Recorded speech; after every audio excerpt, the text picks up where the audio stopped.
আবারও বৃহস্পতিবার, আবারও যখন ঘড়িতে সময় রাত 10টা, ঠিক সে সময় আপনার ভয় বন্ধু আরজে লিংকন আপনার সাথে আছে ভয় নিয়ে। ভয়ের জগতের সব ঘটনা নিয়ে আগামী 2 ঘন্টা আপনার সঙ্গে থাকছে, এবং এই ঘটনাগুলো শুনতে হলে অবশ্যই টিউন করে রাখতে হবে রেডিও ধ্বনি 91.2 FM। প্রত্যেকের জীবনে অনেক ধরনের সত্য ঘটনা থাকে, আর তার মধ্য থেকে যে সত্য ঘটনাগুলো ভয়ের, আমাদেরকে অন্ধকার এক ভুবনের কথা বলে, যে ঘটনাগুলো, যে অভিজ্ঞতাগুলো আমরা বারবার স্মরণ করে শিউরে উঠি, সেই ধরনের কিছু ঘটনা নিয়ে আজকের আয়োজন সাজানো। শুনছেন ভয় প্রতি বৃহস্পতিবার রেডিও ধ্বনি 91.2 FM এ আরজে লিংকনের সাথে। ঈদ শেষ হয়েছে এবং ঈদের উদযাপন শেষে অনেকেই হয়তো ঢাকায় ফিরে এসেছেন, আবারও কেউ কেউ হয়তো এখনো ছুটিতে আছেন, বাড়ির সবার সঙ্গে সময় কাটাচ্ছেন। তো যে যেখানেই আছেন, যে অবস্থায় আছেন, আশা করছি সবাই ভালো আছেন এবং আমাদের সঙ্গে আছেন আজকে এই মুহূর্তে। আর যারা এখনো সংযুক্ত হতে পারেননি তারা চটজলদি সংযুক্ত হয়ে যান, এবং আশা করছি আজকের এই রাতটা বেশ ভালো কাটবে। স্টে টিউন টু রেডিও ধ্বনি 91.2 FM আরজে লিংকনের সাথে, আর শুনুন ভয়ের জম্পের সব ঘটনা। প্রতি সপ্তাহের মতন আজকেও আমরা আমাদের অতিথিদের পেয়ে গেছি, এবং তারা তাদের জীবনের বাস্তব সত্য কিছু ভয়ের ঘটনা শেয়ার করবেন আপনাদের সাথে। আজকে আমাদের সাথে আছেন আব্দুল্লাহ আল জুবায়ের, লক্ষ্মীপুরের একজন মানুষ এবং পেশায় একজন শিক্ষার্থী। সাইনবোর্ড অঞ্চলে, ঢাকার সাইনবোর্ডে তিনি বর্তমানে অবস্থান করছেন, এবং তার বেশ কিছু ভয়ের ঘটনা আছে। দেশের বাইরের কিছু ঘটনা আমরা শুনবো তার কাছ থেকে।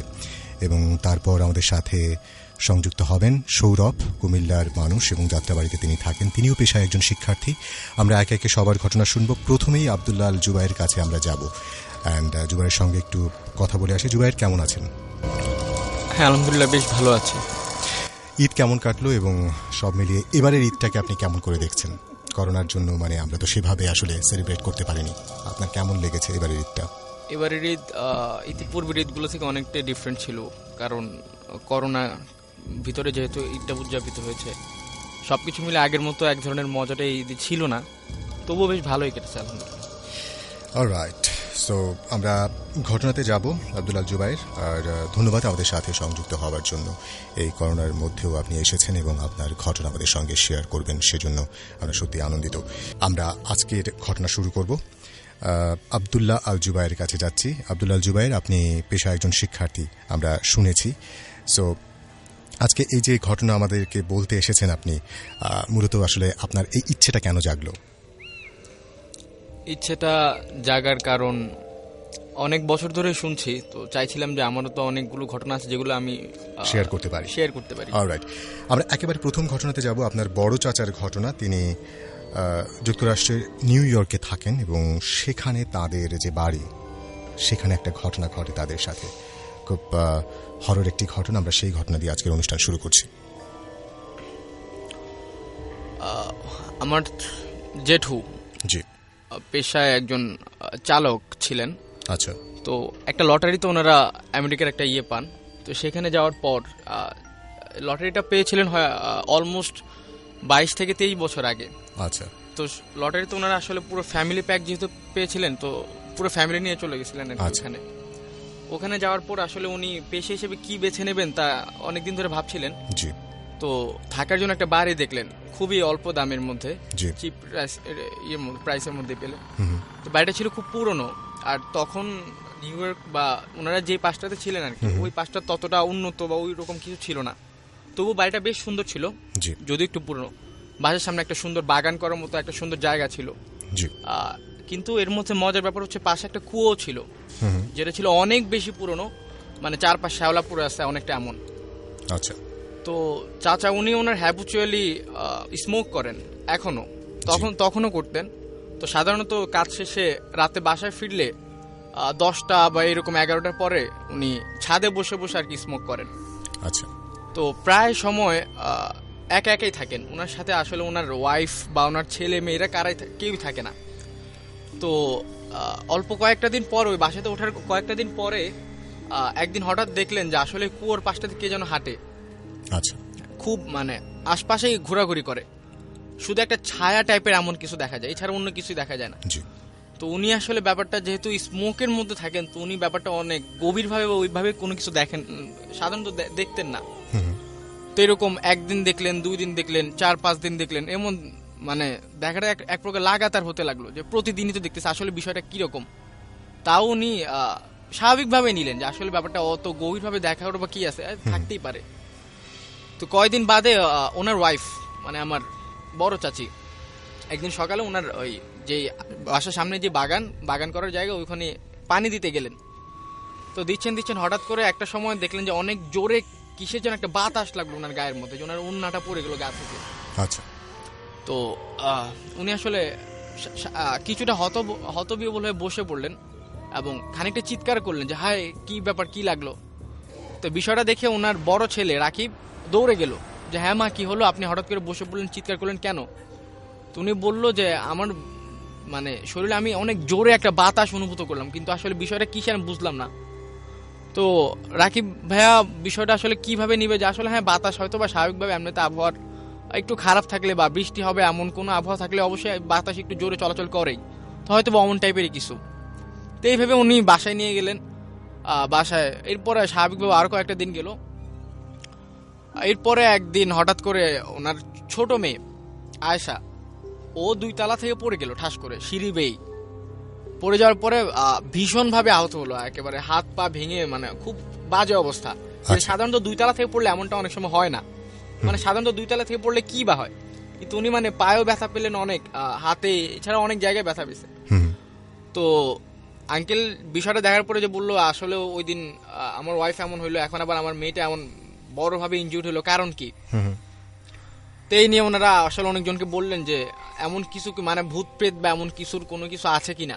খুব চিন্তিত হয়ে পড়লেন সবাই। হ্যাঁ অনেকটাই। তো আশপাশে যারা ছিলেন তাদেরকে জিজ্ঞেস করার পরে বললো যে হ্যাঁ এখানে অনেক আগে এক চিত্রকর থাকতেন, যিনি আর্ট করতেন আর কি, বিভিন্ন ইয়ে করতেন। উনি বাড়িতে একাই থাকতেন, উনি আর ওনার একটা মেয়ে ছিল। আচ্ছা। তো একাই থাকতেন। তো কোনো না কোনো ভাবে ওই একটা কারণে, সঙ্গত কারণে, ওই যে আর্টিস্ট মানে আর্ট যিনি করতেন উনি সুইসাইড করে আর কি ওই বাসাতে। হ্যাঁ মানে কুয়োতে কিভাবে যেন পড়ে উনি নিজে থেকেই সুইসাইড করে। আচ্ছা। তো পরে ওর মেয়ে ওই বাড়িটা বিক্রির জন্য এরকম লিখে দেয় যে দিস হাউস ফর সেল, এমন কিছু লিখে দেয়। তো পরে আসলে আঙ্কেল বাড়িটা কিনে। তো বিষয়টা জানার পরে ওনার হয়তো বা এমন একটা মনে একটা কথা জাগলো যে উনি কি আসলে এমন কিছু মানে বা ওনার আত্মা প্রেতাত্মা বাড়ির আশপাশে ঘুরতেছে এমন কিছু কিনা, যার কারণে আমার ওয়াইফ এমন ভাবে একটা ভয় পাইলো, আবার আমার মেয়েও এত গভীরভাবে ইনজুর্ড হইলো। তো কয়েকদিন পরে আবার অবস্থা স্বাভাবিক হয়ে গেল, হ্যাঁ চলতেছে। এরপরে একদিন ওই আঙ্কেল ঠিক আগের মতো যেভাবে রাত্রেবেলা স্মোক করে, তো ছাদে গিয়ে একা একা এরকম স্মোক করতেছে। তো হঠাৎ করে ওই কুয়োর দিকে নজর পড়লো যে হ্যাঁ ঠিক ওই আগের মতো ওই জিনিসটা এখনো আছে, মানে একটা ইয়ের মতো ঘুরতেছে কুয়োটার আশপাশে। তো উনি ভাবলেন যে আসলে আজকে দেখি বিষয়টা কি। তো দেখার জন্য টর্চ করলেন, টর্চ মারার পর আবার নাই। তো উনি বললেন বিষয়টা নিচে গিয়ে দেখি। তো উনি নিচে গেলেন, কুয়োর সামনে গেলেন, গিয়ে কুয়োর আশপাশে টর্চ করতে লাগলেন যে কুয়োর আশপাশে তো কিছুই নেই। তো ভাবলেন কুয়োর ভিতরে একবার দেখি। তো ভিতরে টর্চ করার পরে দেখলেন মানে একটা মানুষ, তার সম্পূর্ণ দেহে কোনো চামড়া নাই, লাল রক্ত টপ টপ পড়তেছে, ওনার চোখগুলো অনেকটা বেড়ে আছে। এটা দেখে উনি অনেক জোরে একটা চিৎকার করলেন। চিৎকারটা করার পরে পড়ে গেলেন। সারা রাত ওইখানে ছিলেন না, ওনার ছেলে বা ওনার মেয়ে, ওনার ওয়াইফ বিষয়টা দেখে না যে আসলে উনি কই। পরের দিন সকালবেলা যখন আবার উঠলেন তো খুঁজতেছিলেন, হ্যাঁ ইয়ে কই, বাবা কই। পরে গিয়ে দেখে ওই গার্ডেনে পড়ে আছে। তারপর কি ঘটলো এরপরে? আর কোনো বিষয় কি ঘটলো তাদের সাথে? এরপরে ওনারা আসলে বাড়িটা ছেড়ে দেয়, বাড়িটা ছেড়ে অন্য আরেক জায়গায় বাসা নেয়। তারা প্রচন্ড ভয় পান এবং ওই জায়গাটাতে থাকতে আর আসলে ইচ্ছে প্রকাশ করেন না। না অবশ্যই। ভয়টা তাদের খুব গভীরভাবে পেয়েছিল। অলরাইট, অনেক ধন্যবাদ আব্দুল আল জুবায়ের। আপনার প্রথম ঘটনা, আপনার বড় চাচার ঘটনা, নিউ ইয়র্কের ঘটনা আপনি আমাদের সঙ্গে শেয়ার করে নিলেন, তার জন্য অনেক ধন্যবাদ আপনাকে। শুনছেন রেডিও ধ্বনি 91.2 FM।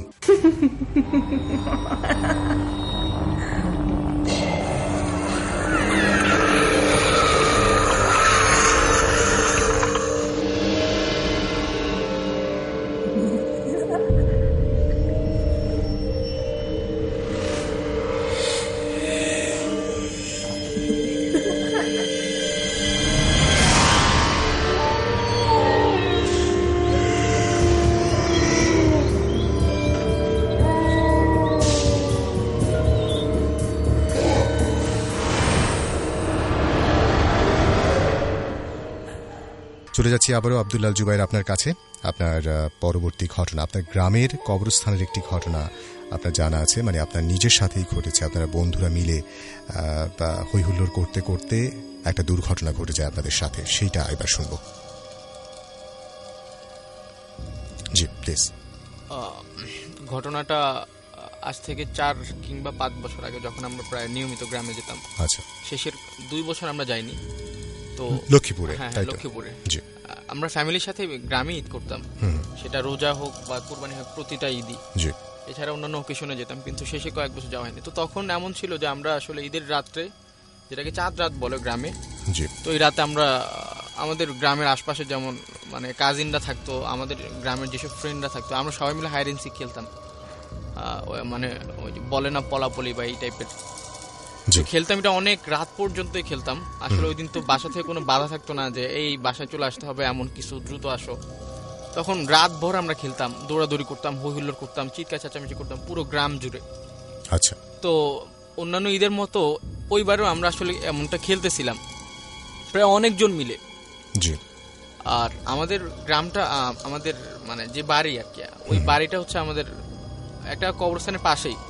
মানে শুরুই হয় কবরস্থান দিয়ে, ডান পাশেও বাম পাশেও একটু পর থেকে আসলে আমাদের বাড়িগুলো শুরু হয় আর কি।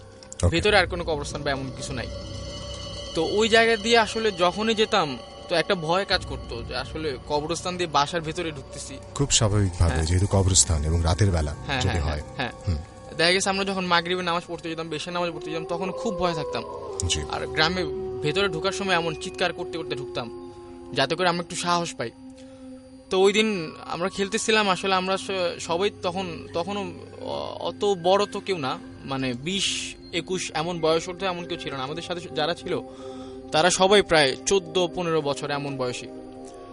তো খেলতে খেলতে আমার এক ফ্রেন্ড মুন্না নামের, আমরা খেলছিলাম। তো আসলে আমরা এক একজন এক এক বাসার পেছনে লুকানোর পর যে আমাদের খুঁজছিল ওর খোঁজার কাজই করতেছিল। তো আমরা যেহেতু ছড়িয়ে ছিটিয়ে পড়েছিলাম পুরো গ্রামের মধ্যে, তো ওই মুন্না, ওর সাধারণত আমাদের তুলনায় ওর সাহসটা একটু বেশি ছিল। আচ্ছা। তো ও দৌড়াতে দৌড়াতে ও কবরস্থানের ভিতরে গিয়ে বসে। আমরা আসলে বিষয়টা খেয়াল করিনি যে ও হঠাৎ করে যে কবরস্থানের ভিতরেই চলে যাবে, যাতে করে একেবারেই কেউ ওকে না দেখতে পারবে, কেউ বুঝতেই না পারে। তো আসলে ভিতরে গিয়ে বসে থাকে। তো অনেকক্ষণ ধরে যখন এক এক করে আমাদের সবাইকে আসলে খুঁজে বের করতেছিল আমাদের যে ছিল, তো আসলে আস্তে আস্তে আমরা জ্বর হতে লাগলাম, কিন্তু ওকে পাচ্ছিলাম না। ও তো মানে তখনও লুকিয়েই আছে ওই কবরস্থানের পেছনে। তো আসলে আমরা খুঁজতেছিলাম যে আসলে আমরা কেউ ভাবিও না যে ও এমন ছোটখাটো একটা খেলার মধ্যে ও কবরস্থানের ভিতরে গিয়ে লুকাবে, যাতে ওকে কেউ খুঁজে বের করতে না পারে। তো এক পর্যায়ে আমরা সবাই একেবারে একসাথ হয়ে যাই, মানে আমাদের সবাইকেও খুঁজে বের করে ফেলে, কিন্তু আমরা ওকে খুঁজে পাচ্ছি না। আমরা রাত ভর অনেক রাত পর্যন্ত আসলে খুঁজতে লাগলাম। তো ওকে আর পাচ্ছি না, কোথাও পাচ্ছি না। আমাদের বাড়ির সামনের মসজিদ, এরপর আমাদের বাড়ির সামনের যে বাড়ি পাটোয়ারি বাড়ি, ওখানেও গেলাম। এরপর আমাদের পাশের গ্রাম, এরপর আমাদের কাছে আর একটা জায়গা জামালপুর, আমরা ওখানেও গেলাম, বাট ওকে কোথাও খুঁজে পাচ্ছি না। জিজ্ঞেস করলাম আশপাশে, হ্যাঁ আপনারা কেউ দেখছেন কিনা মুন্নাকে? তো তখন ভাবতে লাগলাম আসলে এমন মানে অন্য টাইপের কিছু হয়েছে কিনা। আচ্ছা। এতক্ষণ তো আসলে ও আমাদের থেকে আত্মগোপন করে থাকাটা স্বাভাবিক না, কারণ খেলতেছিলাম, খেলার মাঝখানে ও এক জায়গায় লুকাইছে, ও আবার চলে আসবে।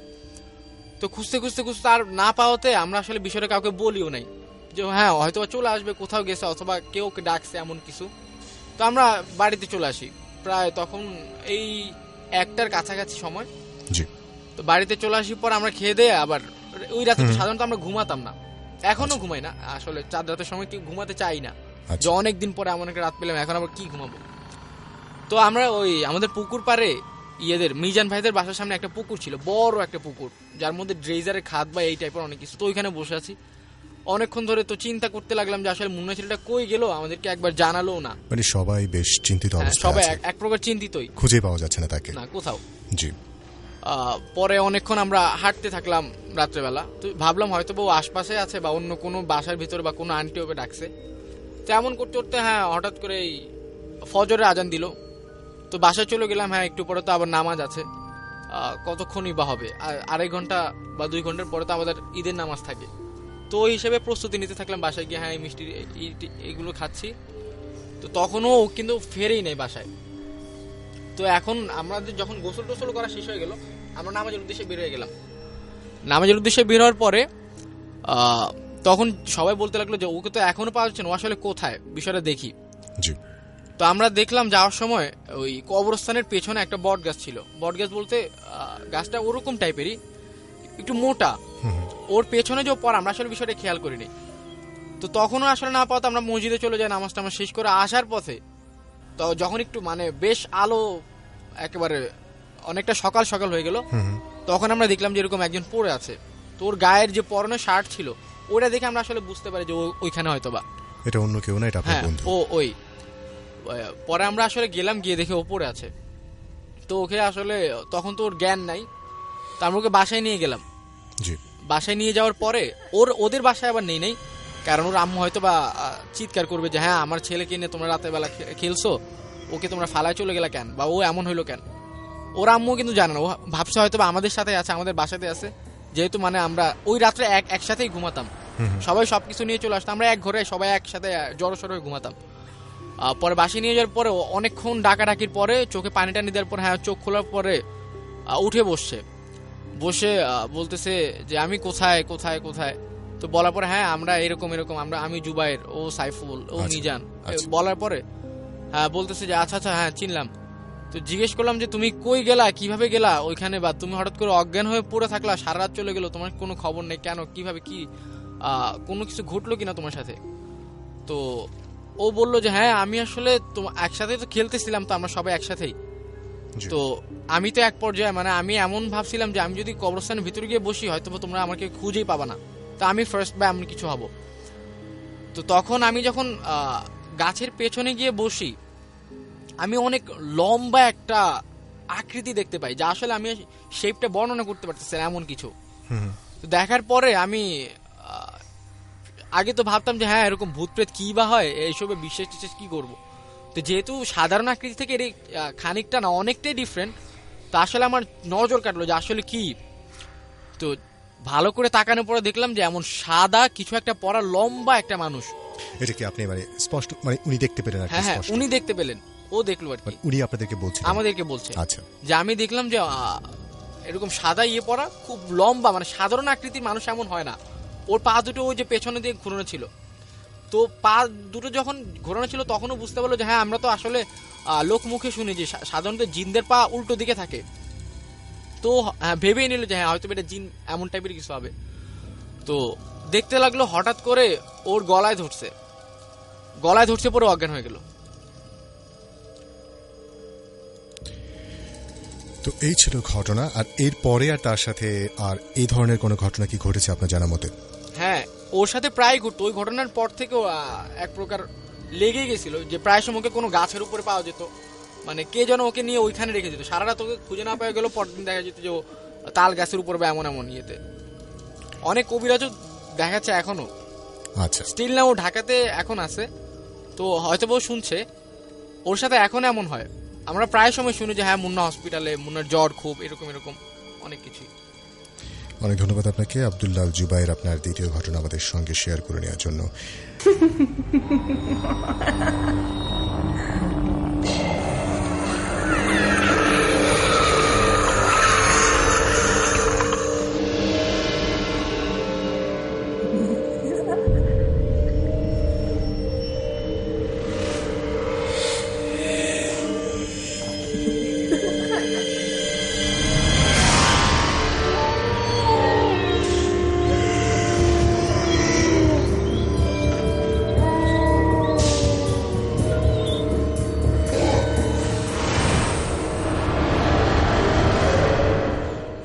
আমরা পরবর্তী ঘটনাতে যাব, পরবর্তী বন্ধুর কাছে যাব। স্পেশালি আমাদের অতিথি সৌরভ ভাই, তিনি এসেছেন।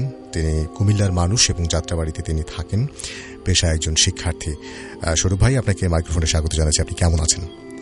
আলহামদুলিল্লাহ, ভালো আছি। আপনি কেমন আছেন? আমি খুব ভালো আছি। ঈদ কেমন কাটলো আপনার? অতীতের ঈদ থেকে এবার একটু অনেকটাই ভিন্ন ছিল, একেবারেই আলাদা ছিল। তারপরে আমার কাছে এবার এটা যেটা মনে হচ্ছে, অনেকদিন হচ্ছে সবাই বাসায়, তারপরে হচ্ছে কর্মব্যবস্থা, সবকিছু অফ, পকেট ফাঁকা ছিল, যেটা হচ্ছে স্বাভাবিক। তো সেই জায়গাটা থেকে আমি দেখেছি এবার একটু ভিন্ন যেটা দেখেছি সেটা হচ্ছে অন্যবার যেটা মানুষের প্রতি যে ভালোবাসা, মানবিক যে কাজটা থাকে, এটা আমার মনে হচ্ছে যে এবার একটু বেশি। এবার হচ্ছে কোরবানি করেছে একটু কম, অনেকটাই কম আগের চেয়ে।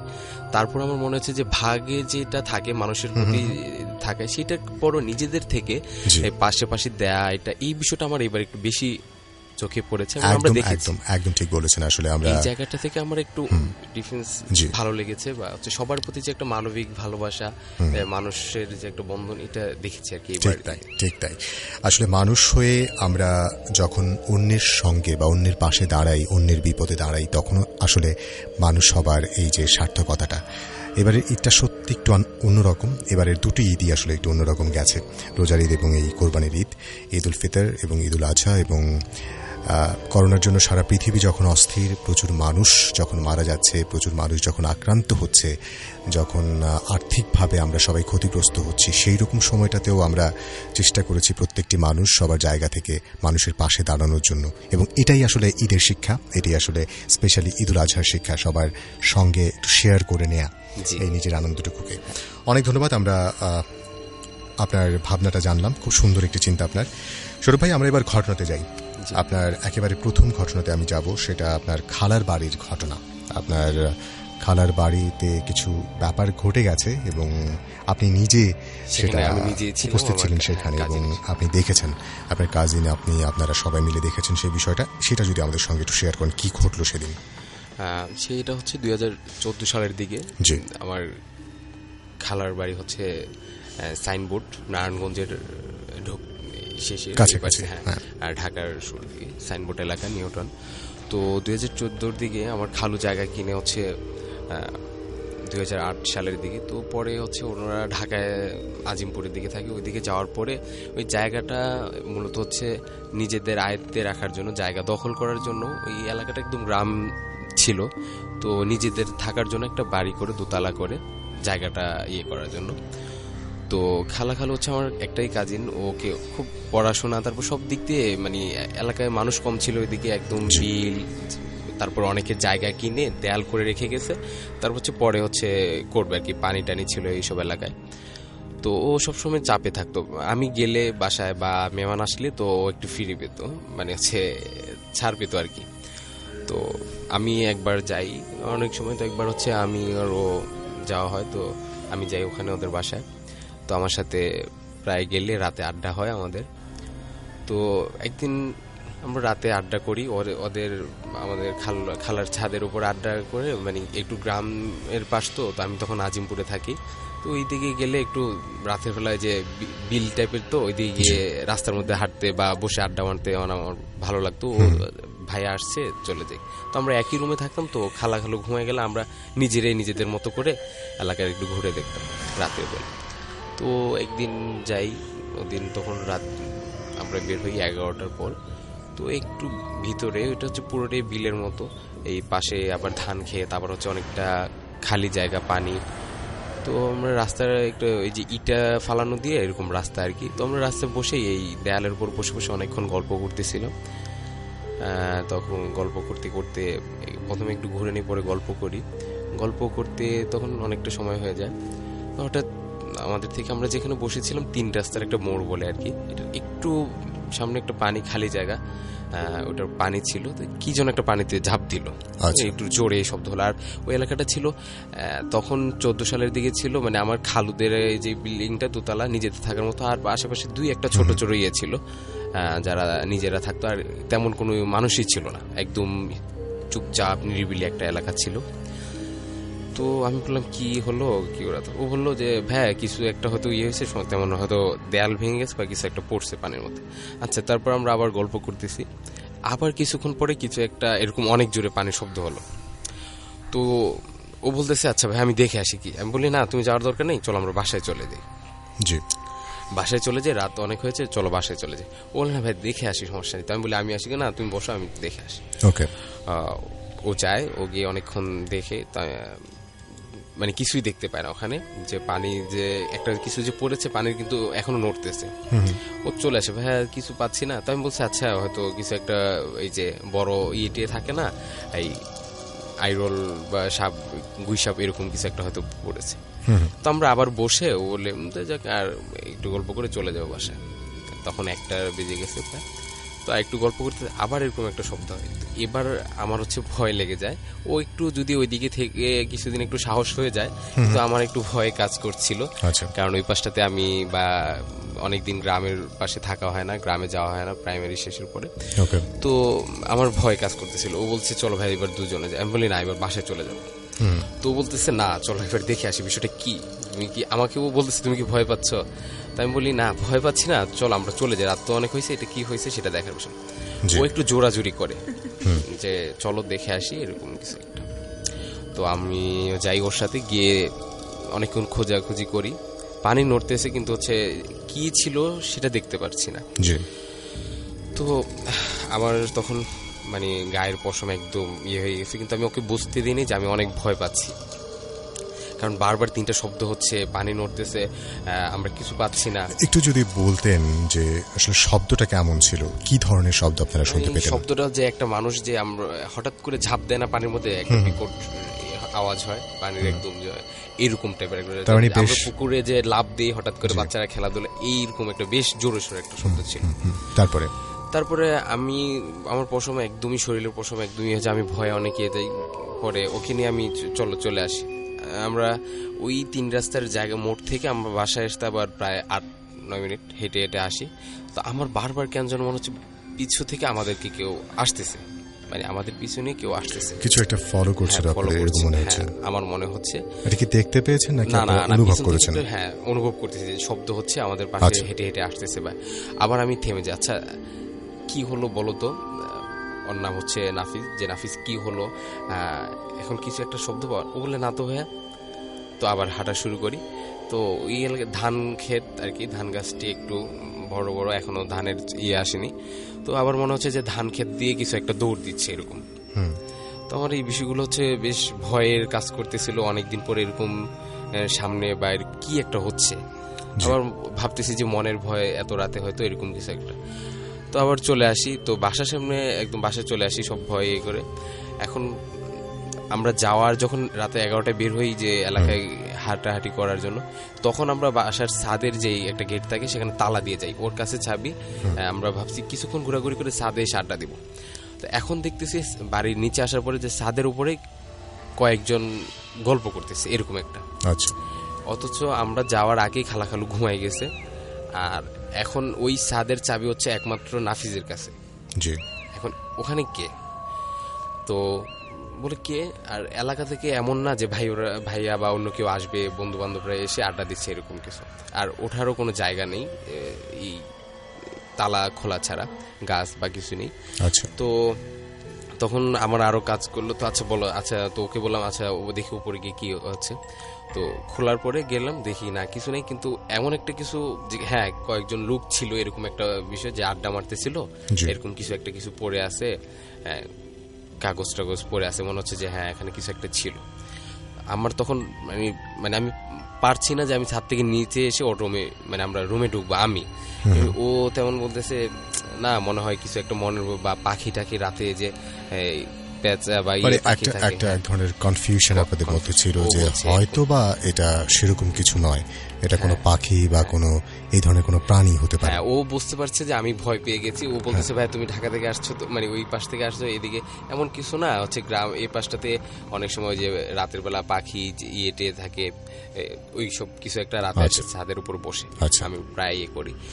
তো আমি সেটা নিতে পারছিলাম না। তো আমি অনেক ভয় ভয়ে বাসায় রুমে ঢুকি। তো আমার মধ্যে সেই ভয়টা কাজ করছিল যে পিছু নিল, তারপরে কেউ যেন পানিতে ঝাঁপ দিল, তারপর আবার ছাদের উপরে কি দেখলাম, সব মিলিয়ে আমি একটু ভয়ে। তো আমি আবার ঘুমাচ্ছি জানলার পাশ দিয়ে, থাইডারের পাশ দিয়ে। আমার থেকে একদম পুরো এলাকা দূর থেকে দেখা যায়, শুধু হচ্ছে ধান ক্ষেত, আবার অনেকটা জায়গা হচ্ছে পানি, আর হচ্ছে কিছু ইটের রাস্তা করা, ইট ওই যে কঙ্কর ফালানো আর কি, এইসব। তো আমার ঘুম হচ্ছে না। ও বললো ভাইয়া চলো ঘুমাই যাই। তো আমি বলছি তুমি ঘুমাও। আমি বারবার বাইরের দিকে তাকাই, চোখ বন্ধ করি, আবার আমার বাইরের দিকে তাকাই, যে মনে হচ্ছে যে ওই জায়গাটা কি বা কি একটা, আমার ভয়টাই কাজ করতেছে, যাচ্ছে না, আমি কোনোভাবে ভুলতে পারতেছি না যে আমার কি হলো এগুলো। চোখ বন্ধ করি, হঠাৎ করে মনে হয় যে আমার মানে থাই খুলে আমাকে কেউ টানছে বাইরে। এখন আমি পারছি না জোরে চিৎকার করব যে কি আমাকে ছেড়ে দাও এরকম কিছু। আবার যখন আমি চোখ খুলে বসে যাই তখন আর মানে কিছু খুঁজে পাই না, মানে তখন সব স্বাভাবিক দেখি, আশেপাশে কিছু নেই, বাতাস স্বাভাবিক, ধান খেতে এরকম কিছু নেই। তো ও বলে ভাই ও উঠে গেছে, কি হয়েছে ভাই, কিছু হয়েছে তোমার? না, আমি বলি না, এমনি একটু দেখতেছি তো, অনেকদিন পরে দিকে আসছি। বললো আচ্ছা। তো আবার আমি এরকম শুয়ে যাই, আবার হচ্ছে আমার থাইটা জোরে আওয়াজ করে, আমার বন্ধ করে আবার খোলে। কিন্তু আমি উঠে আমি ওকে ডাকতেছি যে নাফিস তুমি কি কোনো আওয়াজ পাচ্ছ? ও বললো না তো। তখন মানে আমি এত জোরে আওয়াজ পাচ্ছি যে আমার থাই মানে আমার পাশের থাইটা ভেঙে ফেলতেছে এরকম কিছু একটা, কিন্তু অথচ হচ্ছে ও কোনো আওয়াজই পাচ্ছে না। তো সেই জায়গাটা থেকে আমি আরো ইয়ে হয়ে যাই, এই কিছু একটা হচ্ছে। তো ও পরে বলতেছে ভাই তুমি এই পাশে চলে আসো, আমি মানে জানলার পাশে ঘুমাই। তো আমি বলি না, ও হচ্ছে আমার একটু ছোট ছিল, তো আমি বলি না তুমি ওই পাশে ঘুমাও, আমি ঠিক আছে ওই পাশে ঘুমাবো। তো আবার আমি হচ্ছে একটু দোয়া টোয়া পড়ি, দোয়া টোয়া পরে ওয়াশরুমে যাই, দোয়া টোয়া পরে পানি টানি খাই। ভাবতেছি যে ওই বাহিরে যে ঘটনাটা হয়েছে সেটাই হচ্ছে আমার বারবারই হচ্ছে, নিজেকে বারবার চেষ্টা করতেছি যে নিজেকে ইয়ে করার জন্য, কিন্তু পারছি না। আবার শুয়ে পড়েছি, তখন হচ্ছে এরকম এই ভয়ে মানে ভয়টা কাজ করতেছে। আমি প্রায় এই চিন্তা করতে করতে ঘুমিয়ে গেছি, মানে ঘুম যাওয়ার মতো। তখন আবার আমার মানে মনে হচ্ছে যে আমার কেউ আমার পাশে এসে শুইতেছে বা আমাকে টানতেছে এরকম। আমি আবার ঘুম ভেঙে যাই, তখন মানে ঘুম ভেঙে উঠে যাই, তখন প্রায় রাত 3:30 বেজে যায়। তখন আমি মানে আমার খালতো ভাইকে ডাকি না যে কি হচ্ছে, আমি উঠে বসে যাই এবং রুমের লাইট জ্বালাই, এবং খালুকেও ডাকি না, এত রাতে কি বলবে। তো সব মিলে আমি খুবই ভয় ছিল তখন সময়টা। আর বাইরে থেকে যেমন একটা কি শোষো একটা আওয়াজ হচ্ছে, পুরো এলাকা একদম ফাঁকা। এবং ওই আমার খালামণির বিল্ডিংটা এখনো আছে, ওই এলাকায় এমন ছিল যে আশেপাশের রাস্তা থেকে, এই সাইনবোর্ডের রাস্তা থেকে দেখলে মানুষ দেখতো পুরো এলাকা ফাঁকা, মাঝখানে একটা 2তলা ভবন, মানে সবাই হাসাহাসি করতো আর কি, যে এই বিলের মধ্যে কি এসে বাড়ি করছে এরকম একটা। আর এখন হচ্ছে ভরপুর বাড়িটারি অ্যাপার্টমেন্ট হয়ে, মানে হচ্ছে ওইটা হচ্ছে মনে হচ্ছে যে একটা ছোট কুড়ের ঘর, আর বাকিগুলো হচ্ছে অনেক দালান এরকম কিছু একটা হয়ে গেছে। তো ওই সময়টা আমি খুব ভয়, রাতে 3:30 বেজে গেছে, আমি ভয়ে কাজ আর ইয়ে করতে পারতেছি না, ওকেও ডাকতে পারতেছি না যে ও আবার খালামণিকে ডেকে নিয়ে আসবে যে ভাইয়া। তো আমি আবার দোয়া টোয়া পড়ি, দোয়া পরে বকে ফু দিয়ে তারপরে পানি টানি খাই, খেয়ে আবার শুয়ে পড়ি। অনেক চিন্তার পরে ওই রাতটা ভাইয়া কোনোরকম ভাবে মানে চোখ বন্ধ করে কেটে যায়। আমার ঘুম হয়নি, আমি এখনো বলতে পারবো যে আমার ঘুম হয়নি, একদম ফজরের আজান দিয়ে দিছে, তারপরে মনে হয় আমার চোখ লেগেছে আর কি। ফজরের আজান পর্যন্ত আমার বারবার হচ্ছে মনে হয় আমার বাহির থেকে একটা কি অনেক বিকট শব্দ আসতেছে, বাতাসের যেই স্বাভাবিক শব্দটা না আর কি, মনে হচ্ছে তুফান বয়ে আসতেছে। যা আমি ওকে নাফিসকে ডেকেছিও, নাফিস বলতেছে না ভাই আমি তেমন কোনো শব্দ পাচ্ছি না। তো ফজর আজানের পরে আমার ঘুম আসে। তারপরে পরের দিন সকালে আমি প্রায় 12টার দিকে ঘুম থেকে উঠি। তারপরে আমি আর নাফিস মিলে খালামণির কাছে সব বলি যে আমাদের এরকম এরকম হয়েছে। তারপর আমাদেরকে এক কবিরাজ হুজুর রাস্তার ওই পাশে নিয়ে যাওয়া হয় শান্তিধারা এলাকায়। তো সেই জায়গায় হুজুর আমাদেরকে অনেকক্ষণ ঝাড়ানোর পরে হুজুর ওনার জিন দিয়ে দেখার পরে উনি বলে যে আমরা রাতে যেখানে আড্ডা করতেছিলাম, যে 3 রাস্তার মোড়ে ওই জায়গাটায়, সেখানে হচ্ছে এই মানে জিন ভূতের যে চলাচল একটা থাকে, সেই চলাচলের ওদের একটা আড্ডা বা ইয়ে থাকে আর কি, একদম নিরিবিলি এলাকা, তো সেইখানে জিনেদের একটা আসর বা এরকম একটা থাকে। আমাদের এই 2 জনের কারণে তাদের ডিস্টার্ব হয়েছে, সেই কারণে আমাদেরকে পিছু নিয়েছে। এবং তারপরে উনি আমাদেরকে তাবিজ দিয়ে দিল, বেশ তাবিজ দিয়েছে, পানি পড়া দিয়েছে, এবং কিছুদিন ভয়টা কাজ করেছে। এরপরে আর এই ভয়টা আস্তে আস্তে কেটে গেছে আর কি এখন পর্যন্ত। অনেক অনেক অনেক ধন্যবাদ আপনার প্রথম ঘটনাটি আমাদের সঙ্গে শেয়ার করে নেওয়ার জন্য। আপনারা শুনছেন এই মুহূর্তে রেডিও ধ্বনি 91.2 FM।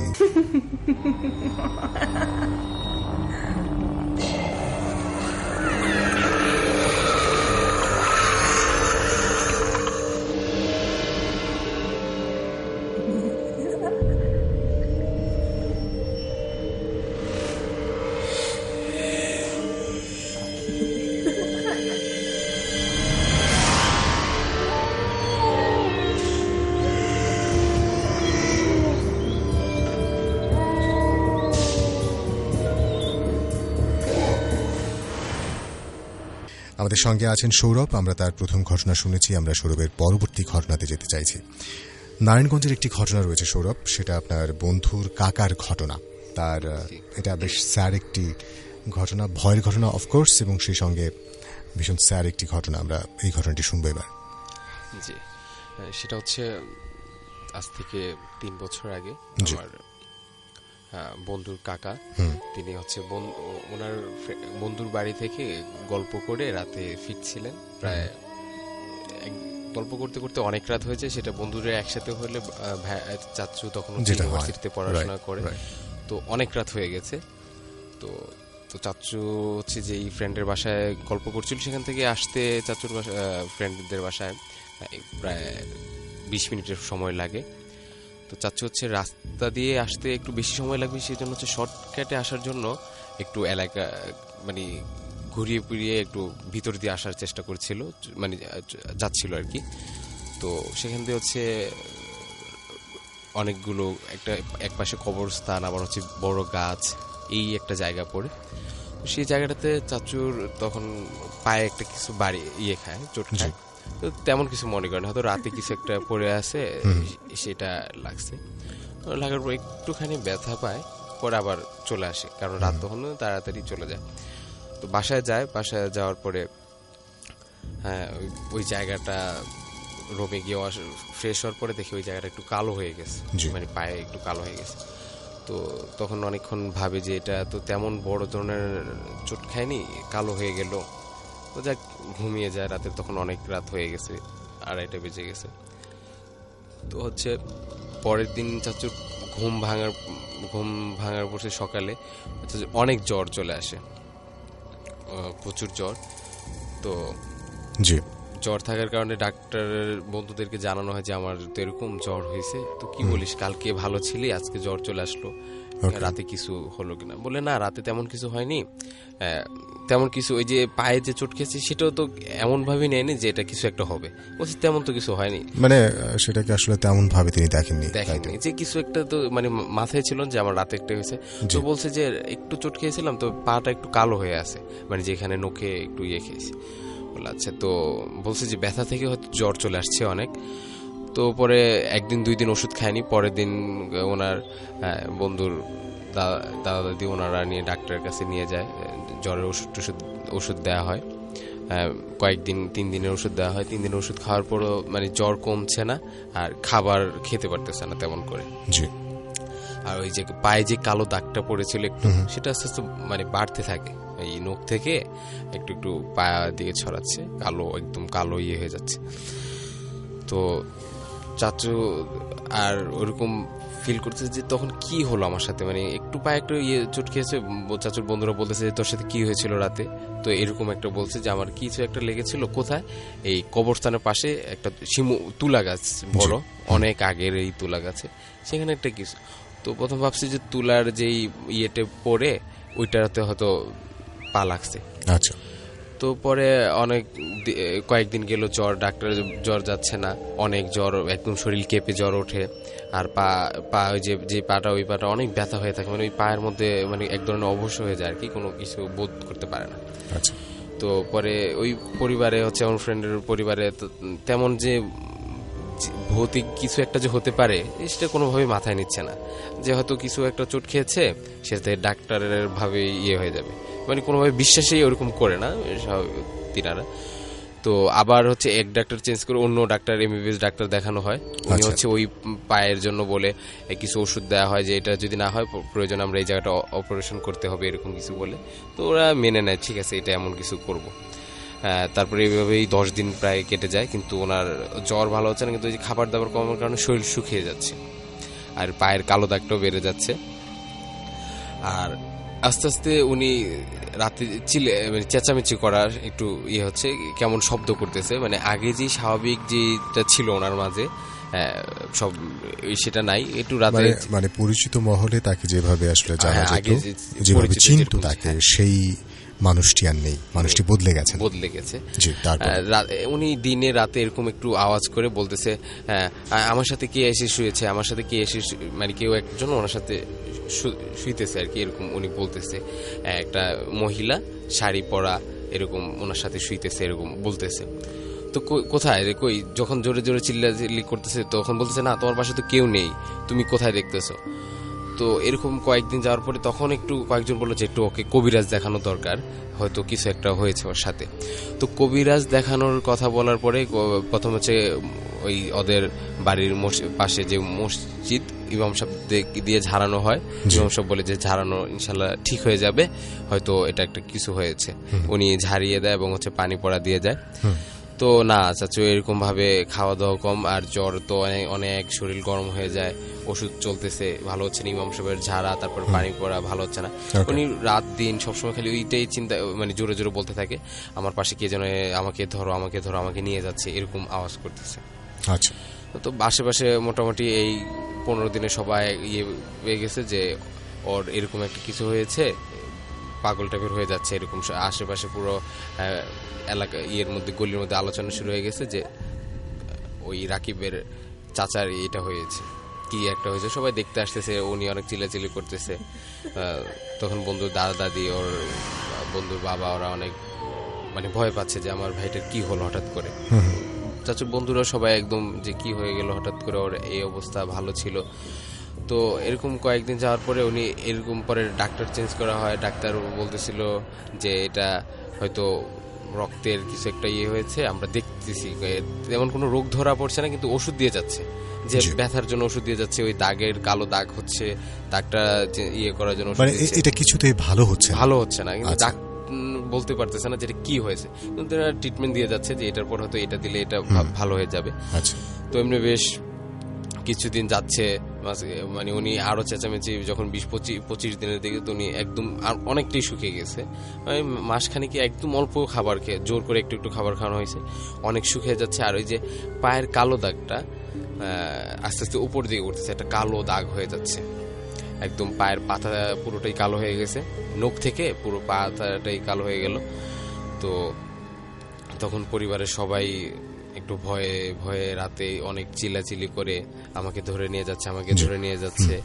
তো এরকম একটা সুস্থ মানুষ হঠাৎ করে এরকম হয়ে যাওয়া, আবার ইউনিভার্সিটিতে পড়াশোনা করা, এরকম একটা ছেলে, সবাই একটা অন্যরকম ভাবে নিচ্ছিল যে কি হলো ছেলেটার হঠাৎ করে, এত ভালো, এত বন্ধু মহলে সবাই একটু টেনশন করছিল।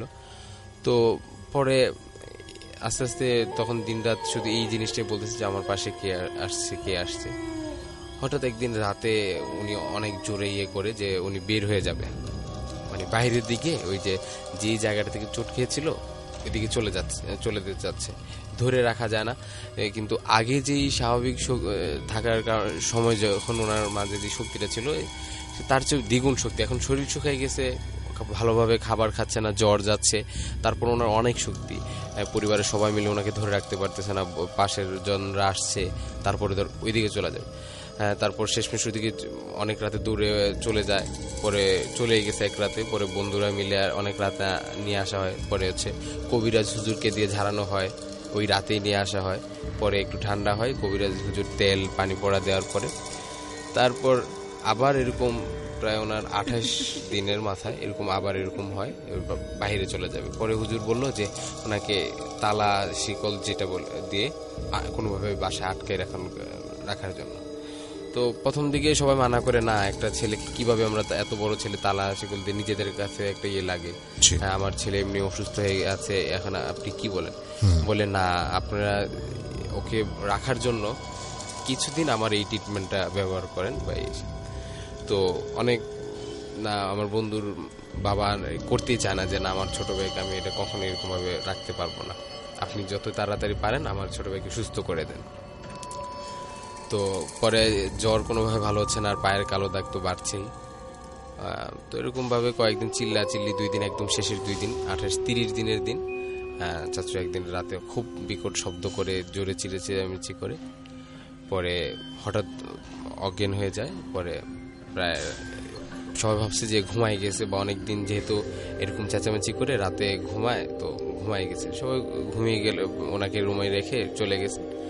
হ্যাঁ, পরে কিছুক্ষণ পরে একটা জোরে অনেক শব্দ পায়, যে শরীর কাঁপাকাঁপি, যেমন আমরা বলি না যে একটা কি যেন ব্যারাম আছে যেটা হচ্ছে লাফালাফি করে ইয়ের মধ্যে, মাটির মধ্যে পড়ে, এরকম কিছু মৃগী রোগ। হ্যাঁ, মৃগী রোগ। এরকম পুরো শরীর নিয়ে ওদের বাসায় একদম আওয়াজ করে কাঁপতেছিলেন, যেমন মুরগি জবাই করে ফেললে আমরা লাফ যে এটা দেখতে পাই, এরকম একটা মানুষ কাঁপতেছে।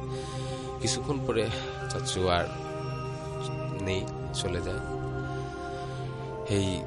সেই পায়ের রাতের কবরস্থানের বাড়িতে আসার ফলে যে একটা ছোট একটা জিনিস, যেটা কখনোই আমার ফ্রেন্ড বন্ধুর পরিবারে ভাবেনি যে এটা হচ্ছে জিনের একটা আছর বা জিনের কিছু একটা হয়েছে।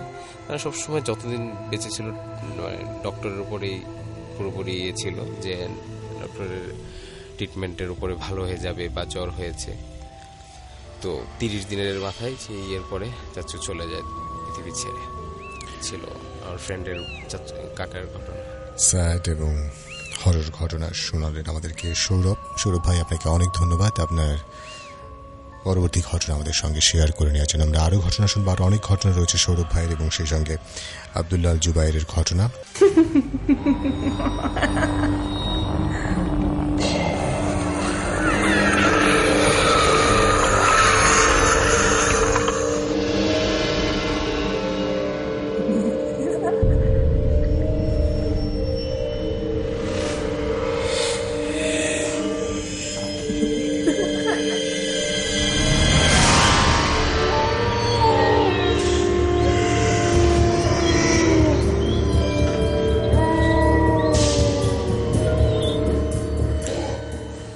আমরা সৌরভের কাছে আবারও যাব, তার পরবর্তী ঘটনা আদাবরের একটি ঘটনা, এবং সেই ঘটনাটি আমরা এবার শুনব।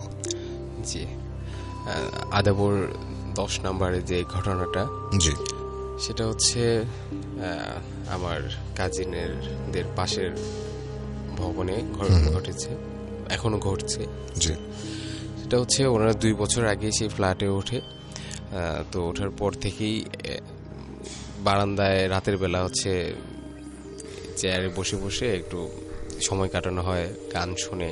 তো তখন কিছু একটা ফিল করে যে কেউ বারান্দার মধ্যে অন্য কেউ চলে আসছে, আচ্ছা, এরকম কিছু একটা। আর হচ্ছে রাতে ঢাকায় তো একটু অন্যরকম থাকে, তো ওই সে উপভোগ করার ক্ষেত্রে অনেক সময় অনেক রাতেও বারান্দায় যাওয়া হয়।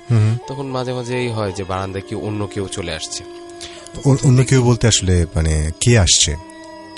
অন্য কেউ বলতে যে ওনারা ফিল করতেছে যে একটা মানুষ টাইপের কিছু একটা কেউ এসে মানে চেয়ারের পাশে, মানে কেউ একজন কেউ যাকে মানে তারা চেনে না। হ্যাঁ, চেনে না। আচ্ছা, পুরোপুরি চেহারাটা তেমন বোঝা যাচ্ছে না যে একটা লোকটা কে বা কি, এটা এরকম। তো হঠাৎ করে মনে হচ্ছে যে মনের ভয় বা যেটা থাকে এরকম আর কি, ওদের নিজের কাজ করে আবার ঘুমিয়ে পড়ে। তো এটা দিন দিন হচ্ছে বেড়ে চলছে। দেখা যায় রাতে ঘুমিয়ে পড়েছে, কিন্তু ওই যে বাথরুমের যেই ট্যাপ ওটা কেউ ছেড়ে দিচ্ছে অনেক জোরে। তো অনেক প্রথম দিকে বুঝেছিল যে হয়তো পানি শেষ হয়ে গেছিল, এটা ছাড়া ছিল, এখন পানি পড়তেছে, এরকম কিছু একটা। কয়েকদিন পর পর যখন হচ্ছে, আবার বাথরুমের লাইট অন অফ করতেছে কেউ একজন, এরকম বিকট শব্দ হচ্ছে সুইচ। তো এইটা কয়েকবার হওয়ার পরে তো ওনারা নিজেরাই হচ্ছে একটু ভয় পাচ্ছে যে এটা কি আমাদের সাথে অন্য কোথাও থেকে এমন হয়েছে না এখানে আসার পর হচ্ছে এরকম একটা। সেই কারণ হচ্ছে আশেপাশে ঢাকায় তো যদি এরকম একটা নিজেদের সাথে ঘটছে, পাশে ফ্ল্যাটে জানাবে বা বাড়িওয়ালাকে জানাবে, এই বিষয়টা তাদেরকে কেমনভাবে নিবে, হ্যাঁ, সেই ক্ষেত্রে তারা আর কাউর সাথে শেয়ার করা হয়নি। তো পরবর্তীতে যখন দিন দিন বেরিয়ে চলছে যে এরকম একটার পর একটা ঘটনা হচ্ছে, পরে এমন হচ্ছে যে বারান্দায় বসে বসে গল্প শুনতেছিল বা গান শুনতেছিল, সেই ক্ষেত্রে মনে হচ্ছে যে কেউ এসে তাদের চেয়ার নাড়তেছে, মানে খুব ভয় কাজ করতেছে দিন দিন।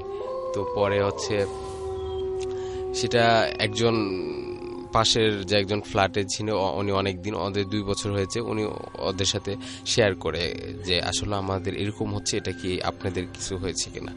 তো উনি পরে বলল যে আসলে এটা আমাদের প্রথম দিকে এমন হয়েছিল, আপনি একটু বাড়িওয়ালা আঙ্কেলের সাথে একটু যোগাযোগ করতে পারেন। তো সেই ক্ষেত্রে সে আমার ফ্রেন্ডের ওর বাবা বাড়িওয়ালার সাথে একটু আলোচনা করে যে আমাদের তো এরকম একটা সমস্যা হচ্ছে। তো উনি তেমনভাবে বলে না, তিনি বললেন যে এটা তেমন কিছু না, এটা তেমন কিছু না, আমি দেখছি বিষয়টা, আর আমি আমার বাড়ি মানে হুজুর দিয়ে বন্ধ করা, আপনারা তেমন ভয় পাবেন না, কিছুই না। মানে যেটা থাকে আর কি, বাড়ি এখন যদি ভাড়াটিয়া চলে যায়, এটা ভাড়া হবে কি না, এরকম একটা বিষয় যেটা থাকে, তো বা একটা ভয় কাজ করছে বাড়ির মধ্যে, যদি একটা সবার মধ্যে জানাজানি হয়ে যায়। তো উনি বলছে এটা কিছুই না, আপনারা নিশ্চিন্তে থাকেন, আমি সব দেখছি। তো এটা আবারও কিছুদিন পরে এরকম হচ্ছে এবং ওদের চেয়ার থেকে ফেলে দিচ্ছে। প্রথম দিকে বাসার কেউ মানে বিশ্বাস করতে যাচ্ছিল না যে না, এটা তোমাদের মনের ভয়, ফ্রেন্ডের ভাই বোন ওদের সাথে হচ্ছে।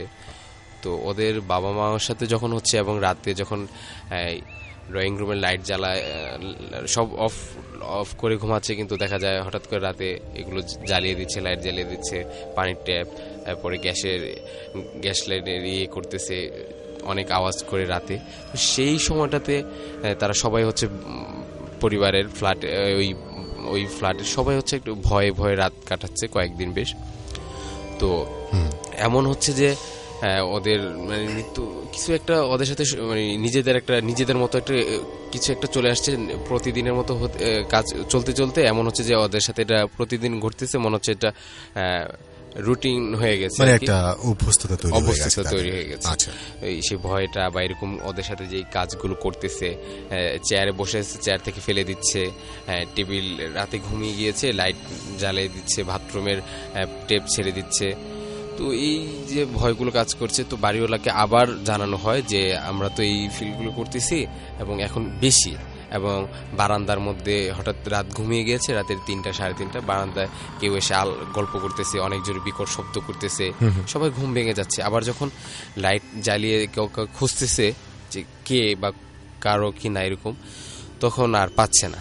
তো ওই আঙ্কেল নিজে থেকে কোনো এক কবিরাজকে নিয়ে এসে পানি পড়া, তারপর কিছু তাবিজ, তারপর ওই কবিরাজ পাতিলার মধ্যে কি যেন লিখে বারান্দায়, তারপর হচ্ছে ওনাদের যে গেট দিয়ে ফ্ল্যাটের মেন গেটের উপরে, তারপরে প্রত্যেক রুমের উপরে কিছু লিখে দিয়ে যায় যে ইনশাল্লাহ এটা ঠিক হয়ে যাবে, আপনাদের তেমন কিছু না।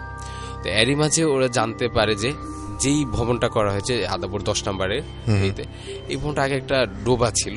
মানে ওই এলাকার কিছু মানুষের সাথে, অনেক আগের একজন মানুষের সাথে আঙ্কেল শেয়ার করার পরে উনি বললেন যে এই জায়গাটাতে একটা ডোবা ছিল, এই ডোবার উপরে এই ভবনটা করা। আর এই যখন এই ভবনগুলো ছিল না, তখন এই ডোবার মধ্যে অনেক ভয়ের কিছু ঘটনা ছিল, মানুষ মারা গিয়েছে পানিতে ইয়েতে পড়ে, তারপরে অনেক আগের অনেক ভয়ের কিছু ঘটনা ছিল। সেই ক্ষেত্রে বাড়ি করার পরও কয়েকটা বেশ ঘটনা হয়েছে, তবে এটা বাড়িওয়ালা আঙ্কেল মানে বলতে চায় না আর কি, কারণ হচ্ছে উনি এত টাকা দিয়ে বাড়ি করেছে, ভাড়াটিয়ার ভাড়া হবে না এরকম বিষয় সবকিছু করে উনি আর তেমন করে বলে না বা কাউকে এটা বলতেও চায় না। তো উনি বাড়িওয়ালা আঙ্কেল বারবার এটা গোপন করতে চাচ্ছে বা বলছে যে এটা কিছু না, আমি আমার বাড়ি হুজুর দিয়ে বন্ধ করা, তোমাদের কিছু হবে না। তারপরে উনি জানতে পারে যে এই ডুবার উপরে বাড়ি করার পরে সেই ভয়ের কাজগুলো অনেক ভাড়াটিয়াদের সাথেই প্রায় সময় হয়ে থাকে। তো ওদের এটা বারবারই হয়। তো এই হুজুর কিছুদিন পরে একটা ওনার পার্সোনালি আঙ্কেল হুজুর এসে রুম করার পরেও কিছুদিন অফ ছিল, মানে এই যে তাদের সাথে প্রতিনিয়ত যে ঘটনাগুলো ঘটছিল রাতে, এগুলো একটু কিছুদিন অফ ছিল। তারপরে আবার হচ্ছে দেন শুরু হয়ে যায়, আবার এরকম বিকট শব্দ হয়। তারপরে তো বাড়িওয়ালা আঙ্কেলকে আবার জানানো হয় যে না, আমরা এবার বাসা ছেড়ে দিব। তো উনি বলে না, তেমন কিছু না, আমার অন্য ভাড়াটিয়ারা আছে, আপনারা কেন বাসা ছেড়ে দিবেন, বা এই বিষয় তো আমার বাড়ির সাথে কোনো কিছু না, এটা আপনারা নিয়ে আসছেন। মানে উল্টো হচ্ছে ওনার উপর চাপিয়ে দেয়, যেটা আপনাদের সাথে আসছে এখন আমার অন্য ভাড়াটিয়া চলে যাবে, মানে ওনাকে কোনোরকম যে ঢাকায় যেটা হয় আর কি, আমি বলবো না সব বাড়িওয়ালারা এরকম, অনেক বাড়ি মানে যে ভাড়াটিয়াদের সাথে যে একটা অন্যরকম যে একটা ব্যবহার থাকে, উনি দিন দিন এই ব্যবহারটা করতে থাকে যে না এটা আপনাদের থেকে আসছে, এখন আমার অন্য তিনি আসলে কিছুতে মানতে রাজি নন যে এই ধরনের ঘটনা ঘটে এবং ওনার বাড়ির মধ্যে যে এই ঘটনাটা ওনার সাথে উনি বলতে চাচ্ছে যে এটা আপনারা নিয়ে আসছেন এবং আপনাদের কারণে আমার অন্য ভাড়াটিয়া হয়ে চলে যাবে, সেক্ষেত্রে এটার পুরোটা দায়ী আপনারা দিবেন। আচ্ছা, তো উনি এটা না মানার কারণে অনেক দিন ইয়ে হয়। তো সেই ওনার উপর অপবাদ আসার কারণে আঙ্কেল চুপ করে নিজের মতো করে এটা মেনে নেয়, যে মানে তেমন আর বাড়াবাড়ি কিছু বলে না। তো বেশ কিছুদিন উনি আবার বড় হুজুর অন্য হুজুর নিয়ে আসে, আবার কিছুদিন করে এখন পর্যন্ত এটা চলতে থাকে। ইদেন কিছুদিন আগে রোজার ঈদের পরে এরকম একজন হুজুর দিয়ে করা হয়েছে, এখন পর্যন্ত মোটামুটি যাক আলহামদুলিল্লাহ ভালো আছে, তেমন কোনো সমস্যা হয় নাই। তবে এটা এই 2 বছর ধরে বেশ কয়েকবারই হয়েছে। এই ছিল আমার আদাবরের ঘটনা।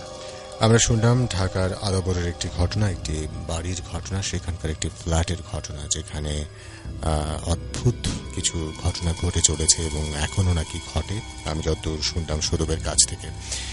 আমরা সৌরভকে আবারও ধন্যবাদ। আমরা পরবর্তী ঘটনাতে আমরা যাব, তবে তার আগে আমরা আরও একটিবার যারা ফেসবুকে কানেক্টেড আছেন তাদের কথা একটু বলতে চাইছি। ফেসবুকে এই মুহূর্তে দেখতে পাচ্ছি সঙ্গে আছেন নাফিজুর রহমান, আছেন আহমেদ রব্বি, সেই সঙ্গে আছেন মোহাম্মদ ইনায়েত স্বপন, এবং তিনি লিখেছেন ভাইয়া প্রথমবার কমেন্ট করলাম কোনাপাড়া যাত্রাবাড়ি থেকে। ওকে, সাথে থাকুন, অনেক ধন্যবাদ আপনাকে। আছেন আমাদের সাথে ওকে তপুরাজ লিখেছেন I am from Singapore, I am regular listener of radio ধ্বনি অ্যান্ড ভোলা বরিশাল থেকে আমার কাজিন নুসরাত জাহান লামিয়াও আপনার একজন রেগুলার লিসনার, তিনিও আপনার সঙ্গে আছেন এবং শুনছেন আপনাকে। তপুরাজ অনেক ধন্যবাদ, এবং সেই সঙ্গে ধন্যবাদ নুসরাত জাহান লামিয়া আপনাকে। সাথে আছেন আহমেদ রব্বি অ্যান্ড নাফিজুর রহমান, সঙ্গে আছেন আয়ান রহমান, এবং সেই সঙ্গে দেখতে পাচ্ছি আমাদের বন্ধু হয়ে রয়েছেন আখি আফরোজ, আছেন আমাদের সাথে। আর কি আছেন, ওকে সবার কথাই বলবো, আয়হান রহমান, এবং অনেকেই দেখতে পাচ্ছি যে বারবার আসলে কমেন্ট করেছেন। সো একটু স্ক্রল করে নিচ্ছি। তপুরাজ আছেন, আবারও লুৎফা বেগম আমাদের সঙ্গে সংযুক্ত হয়েছেন, এবং সবাইকে অনেক ধন্যবাদ। facebook.com/radiothoni 91.2 FM, this is the address. এই অ্যাড্রেসে গেলে আজকে যে আয়োজন আমাদের, সেই আয়োজনের লাইভ স্ট্রিমিং আপনি পাবেন, সেটি আপনি শেয়ার করবেন আপনার পার্সোনাল ওয়ালে অথবা যে কোনো পছন্দের পেজে, এবং তারপর আপনি একটি লাইক দিয়ে অথবা লাভ রিয়েক্ট দিয়ে আপনি আপনার মতামত দেবেন অবশ্যই। সো আমরা পরবর্তীতে আবারও যে ঘটনা শুনব, সেই ঘটনাটি সৌরভের ঘটনা, সৌরভের বন্ধুদের ঘটনা। ইনফ্যাক্ট সৌরভের বন্ধুদের ঘটনা, মুন্সিগঞ্জের একটি ঘটনা। এই ঘটনাটি আমরা সৌরভের কাছ থেকে শুনে আমরা তারপর যাব আবার আব্দুল্লাহ জুবাইরের কাছে। সো সৌরভ, মুন্সিগঞ্জের যে ঘটনাটি রয়েছে আপনার বন্ধুদের ঘটনা, হৈহুল্লোড়ের ঘটনা, সেটা শেষ মুহূর্তে গিয়ে আসলে ভয়ে রূপান্তরিত হয়েছিল, রাতের ঘটনা যেহেতু ছিল। আমরা সেই ঘটনাটি শুনি আপনার মাধ্যমে। যেহেতু বর্ষার একটা ইয়ে থাকে, ওদের পানির এদিকে যাওয়ার কথা ছিল, সেখানে হচ্ছে বন্ধুদের সাথে ঢাকা থেকে আমি, আমার একটা ফ্রেন্ড আর মুন্সিগঞ্জের আমার এক ফ্রেন্ডের বাসায় যাওয়ার কথা ছিল। আমরা একদিন ঈদের পরে বেড়াতে যাব, সেক্ষেত্রে কোনো এক কারণে হঠাৎ করে আমার বাসা থেকে আমি যেতে পারিনি। আচ্ছা, তো আমার ফ্রেন্ড চলে যায় ঢাকা থেকে। তো ফয়সাল ছিল আমাদের ফ্রেন্ড মুন্সিগঞ্জের, ওর বাসায় চলে যায় সদরে মুন্সিগঞ্জ। তো যাওয়ার পর ওখানে ওরা 5 জন ছিল, আমার ঢাকার থেকে যে ফ্রেন্ড গিয়েছে ও আর হচ্ছে ফয়সাল, আর ওদের গ্রামের কিছু আমার ফয়সাল ফ্রেন্ডের ওর কিছু 2 জন ফ্রেন্ড আর একটা ছোট ভাই ছিল তখন। তো সব মিলে রাতে ওরা নদীর পাড়ে বসে বসে ওই আমার যে ফ্রেন্ড ঢাকা থেকে গিয়েছে আরিফ, ও হচ্ছে মানে ঢাকারই আজিমপুরের দিকের, এই গ্রাম পাশটাতে খুব মানে কম যাওয়া হয়। তো সেক্ষেত্রে ও বলছে যে আচ্ছা রাতে নদী দেখার পাশটা কেমন, এই ফিলগুলো, তারপরে রাতে আড্ডা দেয়া, বাসা থেকে বের হতে পারে না, বন্ধুদেরকে নিয়ে হই হুল্লোড় করে রাতে ইয়ে করছে। তো ওকে নিয়ে ওই ফয়সালের গ্রামের যে বন্ধুরা, ওরাও খুব এনজয় করছে যে ভাইয়াকে কিভাবে আনন্দে রাখা যায়। তো করতে করতে রাতে একদম অনেক রাত হয়ে গেছে। তো ওদের মাঝে একটা ছোট ভাই ছিল, ও হঠাৎ করে বলতেছে আচ্ছা ভাইয়াদের জন্য আমি কিছু একটা নিয়ে আসি। বলে তুই এত রাতে কি নিয়ে আসবি? বলি আচ্ছা আপনারা থাকেন, আমি নিয়ে আসি। তো ফয়সাল বুঝতে পারে যে ও কিছু একটা নিয়ে আসবে। তো বলছে যে তুমি একজনকে নিয়ে যাও, তোমার পাশে একজনকে। বলে না ভাইয়া, কেউ গেলে সেটা হচ্ছে মানে ও ডাব নিয়ে আসবে আর কি, ডাব পেরে নিয়ে আসবে অন্যের কাছ থেকে। তো বলে না, বুঝে ফেলবে, আমি একা যাই। তো একা যায়, গিয়ে ডাব নিয়ে আসবে। প্রায় অনেকক্ষণ ওরা গল্প করছে, কিন্তু ও ডাব নিয়ে আসছে না। কি হলো পরে ওরা ভাবছে যে ও কি ধরা খেলো কিনা, বারবার ইয়ে করতেছে। তো অনেকক্ষণ পরে আসছে।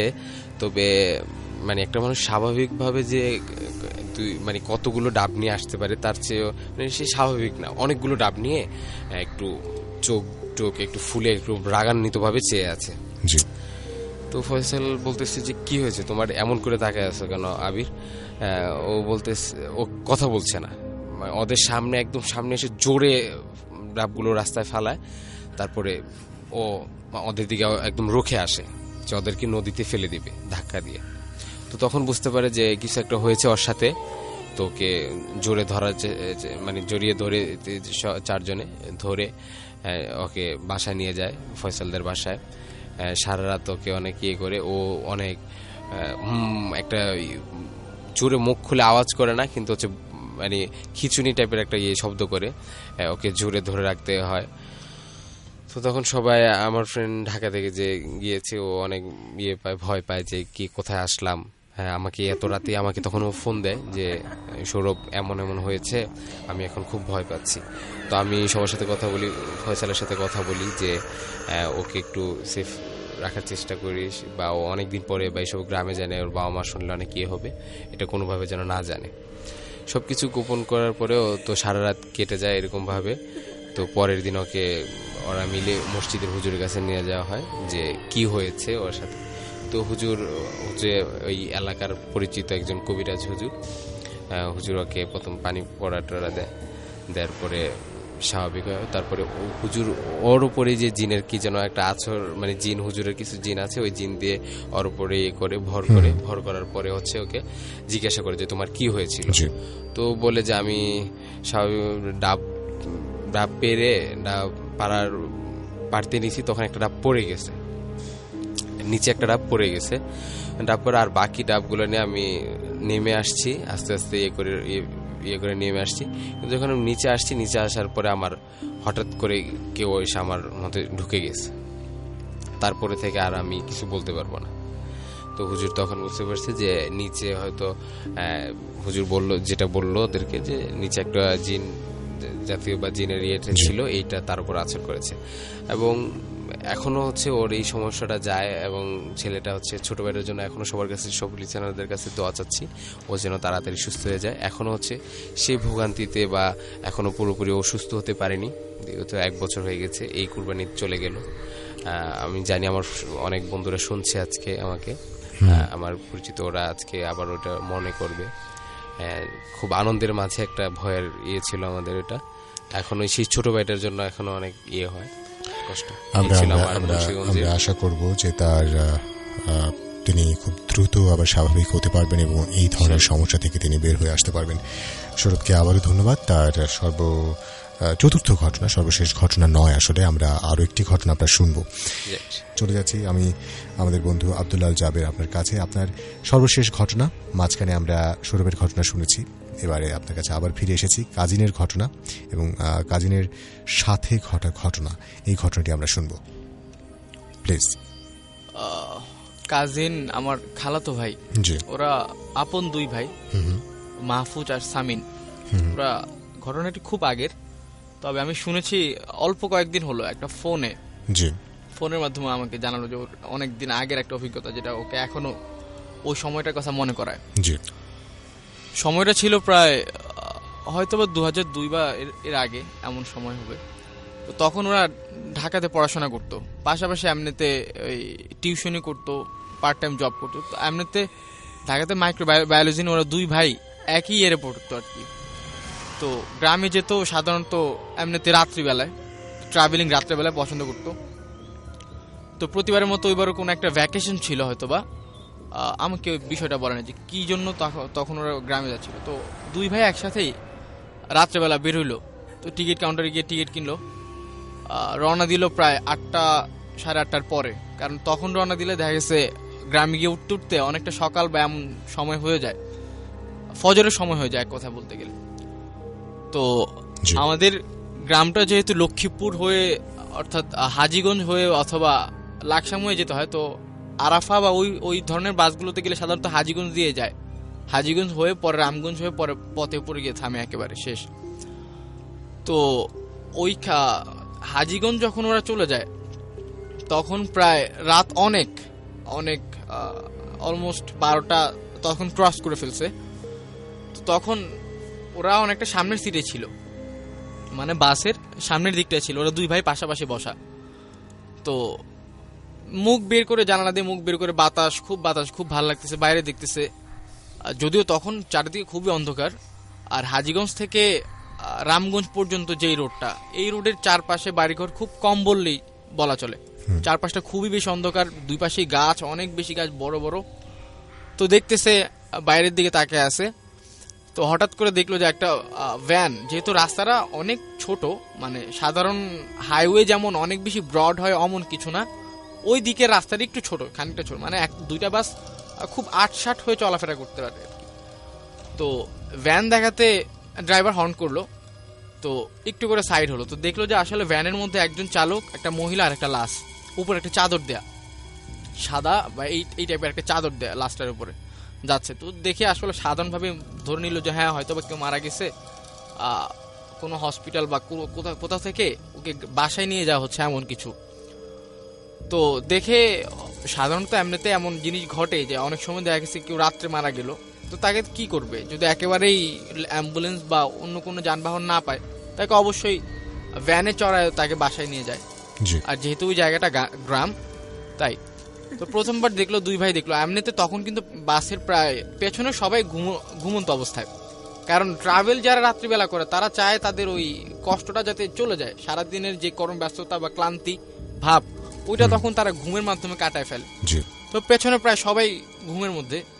তো সামনে এই দৃশ্যটা যারা দেখলো, অর্থাৎ ওই ভ্যানের মধ্যে চালক, একটা মহিলা আর একটা লাশ, এটা শুধুমাত্র স্টাফ, কন্ট্রাক্টর, চালক আর এরা দুই ভাই বা সামনের কয়েকজন দেখলো আর কি, যারা তখন জাগ্রত ছিল। তো যেহেতু ওরা আসলে মজা করে ট্রাভেল গুলো করতো, তো সাধারণত ওদের ঘুম আসতো না, বা ঘুম আসলে ওই শুরুর দিকে একটু ঘুমিয়ে তো ওরা পরবর্তীতে এমনিতে জাগ না থাকতো, বাইরের দৃশ্যটা দেখতে দেখতে যেত, বাতাস থাকতো তখন রাত্রেবেলা খুব। তো প্রথমবার দেখার পরে ওরা আসলে ততটা ভাবে না যে হ্যাঁ সাধারণত এমন হয়। তো অল্প কিছুক্ষণ পর আবার যখন বাস অনেক দূর আবার গেল, প্রায় আধা ঘন্টার মতো চলার পরে সেম থিংস ওরা আবার দেখলো, যে ঠিক একই রকম একটা ভ্যান মাঝ রাস্তা দিয়ে চলতেছে। তখন করার পর সে আবার পাশ কাটার পর ওর মধ্যেও ঠিক আগের মতোই, ইতিপূর্বে ওরা যেমন দেখলো যে একজন চালক, একটা মহিলা, একটা লাশ, তার উপর একটা সাদা কাপড়, ঠিক সেম থিংস ওরা আবার দেখলো। তো এইবার দেখার পর ওদের মনের মধ্যে এক প্রকার ভয় কাজ করা শুরু করলো, যে কি ব্যাপার, এই জিনিসটা তো আমরা ইতিপূর্বে একবার দেখলামই, এখন আবার কোত্থেকে আসলো। তো দুই ভাই ভয় পাইছে, ইভেন যে চালক ছিল, ড্রাইভার ছিল, কন্ডাক্টর ছিল, এরাও অনেকটা ভীত সন্ত্রস্ত হয়ে গেল যে আসলে কেমন লাগলো, যে একটু আগে একটা জিনিস দেখলাম, সেম থিংস আবার দেখলাম, কেন বা, কারণটা কি। তো তাও আসলে রাতে সাধারণত যারা ড্রাইভ করে ওরা তো এমন দৃশ্য প্রায় দেখে, তো ড্রাইভার এটা স্বাভাবিকভাবে নিল। কিন্তু ওই দুই ভাই, মানে আমার কাজিন দুইজন, কিন্তু ভিতর খুব ভয় যে আসলে কেমন হলো, বা কেন দেখলাম, কি দেখলাম, বা এক জিনিসই দুইবার কেন দেখলাম প্রথম। তো আবার বাস চলা শুরু করলো তৃতীয়বার। এবার যখন প্রায় রামগঞ্জের কাছাকাছি চলে আসছে, তখন মানে এইবার ওই একই জিনিস আবার যখন দেখলো, তো হর্ন করার পরে সে সরতেছে না, সে তার ওই ধীর গতিতে আস্তে আস্তে ভ্যানটা চলতেছে। তো ড্রাইভার মুখটা বের করে, জানালা দিয়ে মুখ বের করে জিজ্ঞেস করলো, কি ব্যাপার, আপনি সরতেছেন না কেন। তো সে তার ভ্যানটা থামায় ফেললো। তেরা করার পরে যখন গাড়ির স্টাফ যখন এই বিষয়টা দেখলো, তো সে দরজাটা খুলে নেমে সামনে গেল আর কি। জি হ্যাঁ, গিয়ে যখন জিজ্ঞেস করলো, এই চাপান এমন বলতেছে, তো তখন ওই যে ভ্যান চালক ছিল সে পেছনে ঘুরে তাকালো। আচ্ছা, তো ভ্যান চালক সাধারণ চালকের মধ্যে একটা লুঙ্গি, একটা টি শার্ট পরা, কিন্তু মহিলার চেহারাটা দেখা যাচ্ছিল না, ওই হিজাব টিজাব পরা ছিল, বোরকা সহ, মহিলার চেহারা দেখা যাচ্ছিল না। এমন সময় ওই সামনের ওই কয়জন কিন্তু বিষয়টা একেবারে ভালোভাবে পর্যবেক্ষণ করছিল, যেহেতু বাসটা তখন দাঁড়ানো। তো দেখলো যে হঠাৎ করে উপর থেকে চাদরটা সরে গেল, লাশটা সচকিতভাবে দাঁড়ায় গেল। এরা দেখে যে স্টাফটা ছিল মারাত্মকভাবে ভয় পাইলো, ওইখানে পড়ে যায়, মানে এক প্রকার বসে গেছিল, যে পেছনে চেপে বসে গেছিল। ওরে আবার কন্ডাক্টর গিয়ে উঠায় নিয়ে আসলো। তো যখন ড্রাইভার যখন এই বিষয়টা দেখলো, সেও মারাত্মকভাবে ভয় পাইছে। ওরা দুই ভাই চিৎকার দিয়ে উঠছে। হ্যাঁ, আর তখন পেছনের বেশিরভাগ মানুষ তখনও ঘুমে, তারা আসলে অনেক বেশি ঘুমের অবস্থায়। তো তারা আসলে বিষয়টা ওইভাবে না, তারা ঘুমের মধ্যে সামনে যে কজন ছিল ওরা বিষয়টা দেখার পরে এক একজন চিৎকার দিচ্ছে, সবাই মোটামুটি ভয় পেয়েছে যারা তখন জাগ্রত ছিল। তো ড্রাইভার এই বিষয়টা দেখার পরে কোনো মতে বাসটা একটু পিছনে ব্যাক করে ডান পাশ হয়ে সামনে চলে গেল। তো একটা সময় পরে দেখা গেছে যখন প্রায় স্ট্যান্ডের কাছাকাছি চলে আসে, ওই রাতে ওই বাসটা অ্যাক্সিডেন্ট হয় আর কি। বাসটা অ্যাক্সিডেন্টে প্রায় মোস্ট অফ দ্য প্যাসেঞ্জার্স ওইখানে মারা যায়, বাট বাই চান্স ওরা দুই ভাই বেঁচে গেছিল। তো পরের দিন ঈদের দিন না দুঃখিত, যে ওকেশনটা গেছিল ওরা আসলে বিষয়টা শেয়ার করে না, যাতে পরিবারের লোকজন ওদের রাত্রিবেলা ভ্রমণে নিষেধাজ্ঞা দেয় বা এমন, তারাও অনেক বেশি ভয় পায় যেমন কিছু। তো অভিজ্ঞতা থেকে ওরা বললো যে আসলে এমন দৃশ্য আমি বিগত জীবনে দেখি নাই। আর এই দেখার পরে আজ পর্যন্ত প্রায় 20 বছর ওই একটা ঘটনা ওদের মধ্যে এখনো ভীতি সৃষ্টি করে। মানে এখনো তাদের মনে হয় যখন কোনো নির্জন এলাকা দিয়ে চলে, যে এখনো কেমন কোনো ভ্যান আছে কিনা যেখানে একটা লাশ ঠাস করে দাঁড়িয়ে যাবে। এই ভীতিটা তাদের মধ্যে এখনো কাজ করে। এই ছিল আমার কাজিনের ঘটনা। অনেক ধন্যবাদ আব্দুল্লাহ আল জুবায়ের। আসলে আমাদের অতীতে কোনো ঘটনা যদি ঘটে থাকে বা ঘটে যায়, সেটাকে আমরা মুছে ফেলতে পারি না। যদি সেটা ভয়ের ঘটনা হয়, তবে কোনো এক অন্ধকার রাতে কিংবা মাঝরাত্রিতে আমাদের সেই ভয়টা আবারও আমাদেরকে হান্ট ডাউন করে। চলে যাবো আবারও সৌরভ আপনার কাছে। আপনার সর্বশেষ ঘটনা 2009 সালের একটি ঘটনা এবং আপনার বড় ভাইয়ের ঘটনা, পরিচিত বড় ভাইয়ের ঘটনা, সেটা আমরা শুনবো। একটু শোনান আমাদেরকে। 2009 আমার আপন বড় ভাইয়া এসএসসি পরীক্ষার্থী ছিলেন। এটা কি মানে আপনার কোনো কাজিন? না, আমার আপন বড় ভাই। আপন বড় ভাই, আচ্ছা আচ্ছা, ঠিক আছে। তো গ্রামের বাড়িতে তো পরীক্ষার্থী যেহেতু ছিলেন, তো ভাইয়াদের স্কুলের মধ্যে হোস্টেলের মধ্যে পরীক্ষার আগ মুহূর্তে টেস্টের পরে হচ্ছে ভাইয়াদেরকে স্কুলের মধ্যে চলে যায় হোস্টেলে।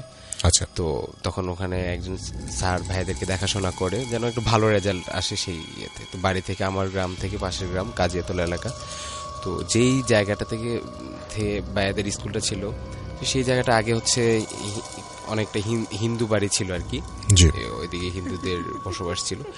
তিনারা এক সময় চলে যায়, বেশ জায়গাগুলো বিক্রি করে। এক ভদ্রলোক জায়গাগুলো কিনে নেয়, জঙ্গল টাইপের থাকে ওনাদের, পরে সব মিলেজিলে একটা অনেক বিশাল জায়গা কিনে নেয়। ওনারা চলে যায় অনেক দূরে, মানে হিন্দু পরিবারগুলো চলে যায় দূরে। তো সেই জায়গাটাতে স্কুলটা করা গ্রামে। তো ভাইরা হোস্টেলে ওঠার পরে বেশ কিছুদিন পর রাতে পড়াশোনা হয়। একদিন হঠাৎ রাতে আমার ভাইয়ের ফ্রেন্ড, উনি ওই এলাকায় তখন 2009-এর দিকে কারেন্ট ছিল না কাজিয়াতলে। তো কারেন্ট না থাকার কারণে এই রাতের বেলা হারিকেন ব্যবহার করা হতো। তো রাতে একদম ওয়াশরুম ছিল স্কুলের একদম কর্নারে, স্কুলের একদম কর্নার, দুই পাশ দিয়ে স্কুলটা কর্নারে ছিল ওয়াশরুম। তো রাতের বেলা যখন বের হতো তখন আগুন নিয়ে, মানে যেটা যে হারিকেন লাইট আর কি, ওটা নিয়ে যেত। যেহেতু এটা ছিল একটু আগেতে এমনি হচ্ছে এই জায়গাটা একটু ভয়ের ছিল, সেই মিলে জেলে একটু হোস্টেলে থাকার পরে একটু ভয়ে থাকতো আর কি, যদিও এটা এরকমভাবে স্যারেরা করতো না। তো একদিন যায় ওয়াশরুমে রাতে, অনেক রাতে। তো ভাইয়া হচ্ছে ওয়াশরুমে ঢুকে যায়, ওয়াশরুমের বাহিরে হচ্ছে যে হারিকেন যেটা এটা রাখে আর কি। তো জরুরত শেষে যখন বের হয়, তখন হচ্ছে বের হওয়ার সাথে সাথে হচ্ছে মানে কেউ একজন জোরে থাপড় মারে ওই ভাইয়াটাকে, আমার বড় ভাইয়ের ফ্রেন্ড, ভাইয়ের নাম বলছি না। তো থাপড় খাওয়ার পরে ভাইয়া এই ভাইয়াদের রুমে যায় একটু হেঁটে, তখন গিয়ে জোরে জোরে টিনের স্কুলটা জোরে নাড়তেছে। আর হচ্ছে যেই স্যার হচ্ছে দায়িত্বে দেখাশোনা করছে, ওই স্যারকে অনেক বকা দিতেছে। তো হঠাৎ করে সবাই এত রাতে কি হয়েছে উঠলো, ওঠার পরে দেখতেছে যে হারিকেনটা আগুন নেই, অন্ধকার, হারিকেন ইয়ে করা বন্ধ করা, ওরকম বকাশকা করতেছে, সবাই একদম জোরে জোরে চিল্লাইতেছে। তো হঠাৎ ভাবলো যে কিছু একটা হয়েছে, সবাই তো পরীক্ষার্থী, সবাই তখন ওই স্যার ছিল না রাতে ওনাদের ভাইয়াদের সাথে, স্যারকে জানানো হলো। তো স্যার তখন ফোন পেয়ে তাড়াতাড়ি বললো যে ইমাম সাহেবকে ফোন দিয়ে স্কুলের একটু দূরে একটা ইমাম সাহেব ছিল, ওনাকে আনার চেষ্টা করলো। তো ওই ভাইয়াটা হচ্ছে রোমে গিয়েছে আর জোরে জোরে মানে সবাইকে বকাশকা করতেছে আর বিকট শব্দ করতেছে, মানে টিনের মধ্যে জোরে এক ঘুষি মারতেছে, বন্ধুরা ভাইয়ারা ধরে রাখতেছে, সবাইকে ঝেড়ে ফেলে দিচ্ছে, মানে এক ধরনের যে হঠাৎ করে তখন বুঝতে পেরেছে, কারণ ওই জায়গাটার মধ্যে আগে থেকেই ভাইয়াদের জানা ছিল যে যেহেতু এখানে হিন্দুদের বসবাস ছিল বা হিন্দুদের শ্মশান যেটা এইসব জায়গা ছিল যেখানে মৃতদেহ পোড়ানো হয়, হ্যাঁ পুরানো এই জায়গাগুলো ছিল। তো একসময় ওই পরিবারগুলো এই জায়গাগুলো বিক্রি করে এক ভদ্রলোক এই জায়গাগুলো কিনে এখানে একটা স্কুল করে এলাকার জন্য, এখনো স্কুলটা আছে বেশ ভালো। তো সেই তো আগে থেকে যেহেতু ইয়ে ছিল তখন বুঝতে পেরেছে সবাই তো পরীক্ষার্থী যে হয়তো কিছু একটা ওর সাথে হয়েছে। তো রাতের বেলা সবাই হচ্ছে পরীক্ষার্থী মোটামুটি ভয়ও পাচ্ছে যে এখন কি হবে আমাদের মানে ওকে নিয়ে। তো এরকম যাচ্ছে, তো হুজুর আসছে রাতে, তখন এসে ঝাড়ানো টাড়ানোর পরে একটু শান্ত হয়েছে। তারপরে বেশ ভাইয়া বাড়িতে পরের দিন সকালে বাড়িতে চলে আসছে, তো আম্মু পরিবারের শুনে বলছে চলে নিয়ে আসতে। তো স্যাররা এখন সবাই চলে যেতে যাচ্ছে। তো এই ভাইয়াদের বেশটা যে এখন যে সবাই পরীক্ষার যে একটা প্রিপারেশন নিয়েছিল বা থেকে একটা ভালো যে উদ্যোগ ছিল সেটা সব নষ্ট হয়ে যাচ্ছে। তো সেই ক্ষেত্রে স্যাররা বলতেছে পরিবারে ফোন দিয়ে জানা তেমন কিছু হবে না, আমরা হুজুর দিয়ে তারপর আমরা নিজেরা থেকে সব গাইডলাইন করব, আপনারা পাঠিয়ে দিন। তো সেই আবার পরীক্ষাও ভালো রেজাল্ট করতে হবে, এটা আবারও সবাই হচ্ছে সেখানে ফিরে গিয়েছে। এরপরে ওই ভাইয়াটার হচ্ছে যে ভাইয়ার উপর এফেক্ট করেছিল, ভাইয়াটার উপর আসর করেছিল জিনের, সে ভাইয়াটার দিন দিন হচ্ছে এই বিষয়গুলো রাতে হঠাৎ করে আবার জেগে ওঠে, তারপরে চিল্লা সবাইকে বকাশকা করে।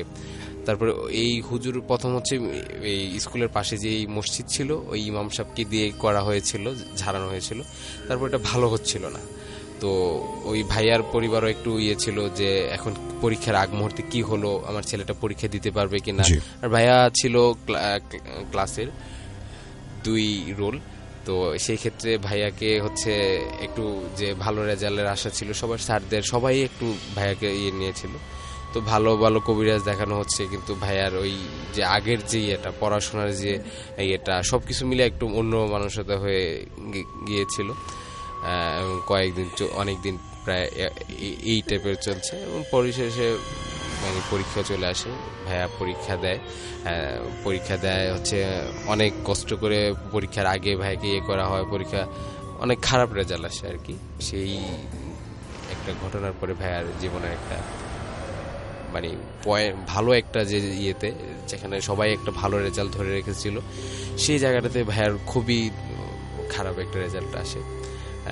ওই স্কুলের ওই রাতের ঘটনার পরে এটা হয়েছিল আর কি, আমার পর্বের পরীক্ষার্থী ভাইয়ের সাথে। এই ছিল আমার 2009-এর আমার বড় ভাইয়ের সাথে হোস্টেলে ঘটে যাওয়ার ঘটনা। ভাই আপনাকে অনেক ধন্যবাদ। এবং সেই সঙ্গে সঙ্গে আমাদের আজকের আয়োজনের সময় প্রায় শেষের দিকে, আর মাত্র 3 মিনিট বাকি আছে। এই 3 মিনিটে সবার জন্য অনেক অনেক ভালোবাসা, অনেক অনেক প্রীতি, অনেক অনেক শুভেচ্ছা। এবং আগামী সপ্তাহে আগামী বৃহস্পতিবার রাত 10টা থেকে রাত 12টা পর্যন্ত আরজে লিংকন আবারও থাকবো, সাথে থাকবেন নতুন কোনো অতিথি। আর ততদিন পর্যন্ত সবাই ভালো থাকুন, সুস্থ থাকুন, এবং অবশ্যই অফকোর্স রেডিও ধ্বনি 91.2 FM এর সঙ্গেই থাকুন। আজকের মতো বিদায় নিচ্ছি, গুড নাইট জানিয়ে। Good night and take care.